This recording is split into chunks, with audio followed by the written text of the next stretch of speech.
इस समय मायावती हर दिन किसी न किसी बहाने मीडिया में सुर्खियों में लगातार बनी हुई है। कभी आरक्षण के मुद्दे को लेकर राहुल गांधी को घेरने की कोशिश की जाती है, तो कभी अखिलेश यादव की कथनी और करनी का बखान कर मायावती सुर्खियों में बनी हुई है।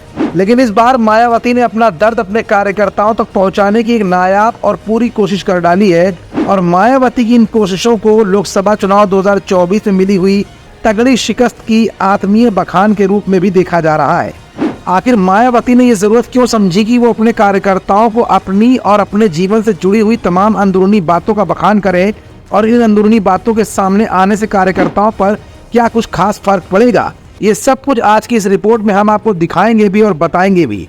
दरअसल मायावती ने 59 पेज की एक बुकलेट अपने कार्यकर्ताओं को जागरूक करने के लिए लिखी है, और ये किताब बहुत तेजी के साथ कार्यकर्ताओं तक पहुंचाए जाने की पूरी कोशिशें बसपा पार्टी कर भी रही है।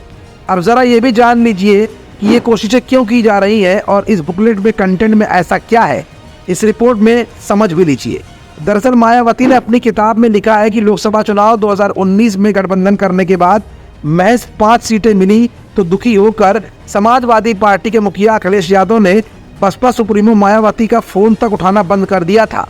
मायावती ने यह खुलासा एक बुकलेट में कर डाला है, जो उपचुनाव और आने वाले चुनावों के मद्देनजर पार्टी पदाधिकारियों और कार्यकर्ताओं में बांटी जा रही है। इसमें मायावती ने साफ तौर पर लिखा है कि 2019 लोकसभा चुनाव के नतीजे आए तो एसपी को 5 और बीएसपी को 10 सीटें मिली।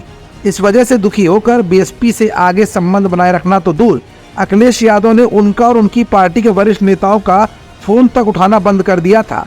बीएसपी ने हाल ही में 59 पेज की एक बुकलेट छपवाई है। इसे पार्टी कार्यकर्ताओं के बीच जमकर बांटा जा रहा है। ये बुकलेट किसी चुनाव का मैनिफेस्टो नहीं, बल्कि एक तरीके से माया पर बीती तमाम घटनाओं का जिक्र है, जिससे कार्यकर्ताओं को इमोशनल ब्लैकमेल की जाने की कोशिश भी की जा रही है। इसका मकसद ये है कि निचले स्तर तक पार्टी कार्यकर्ता हाईकमान के रुख और नीति से पूरी तरह से वाकिफ हो जाए, वो आम लोगों और वोटरों को जागरूक कर सकें। उनका खास फोकस अपने कैडर वोट दलित और पिछड़ों को ये समझाना है कि बाकी पार्टियां उनके वोट लेने के लिए छलावा करती रही हैं। सिर्फ बीएसपी एक ऐसी पार्टी है जो उनकी सच्ची हितैषी है। यही नहीं, अपने ऊपर हुए अत्याचार की कहानी को भी मायावती ने इस बुकलेट में छापने में कोई कसर नहीं बाकी रखी है। मायावती लिखती है कि 1993 में समाजवादी पार्टी के मुखिया मुलायम सिंह यादव ने कांशीराम से ये कहकर गठबंधन किया था कि कांग्रेस और बीजेपी जैसी जातिवादी पार्टियां नहीं चाहती कि दलित और पिछड़ा वर्ग मिलकर एक बड़ी राजनीतिक ताकत बन जाए।